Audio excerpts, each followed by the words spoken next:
Bumaha ng pagmamahal sa isang kasal sa Malolos, Bulacan sa gitna ng literal na pagbaha sa simbahan. Walking down the flooded aisle ng Baraswain Church ang bride na yan. Walang exempted dahil sumuong pati mga abay at mga ninong at ninang.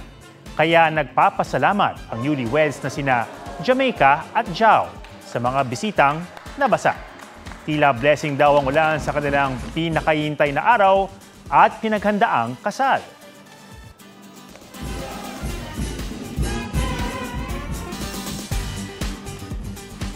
Bandang tuhod na baha, bandang tutugtog kahit baha.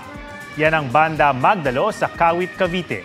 Masaya nilang itinuloy ang pagtugtog habang pumaparada sa pagdiriwang ng kapistahan ng patrong Maria Magdalena ngayong araw. Bumahari ng paghanga at pasasalamat sa grupo na nagpakita raw ng dedikasyon at debosyon.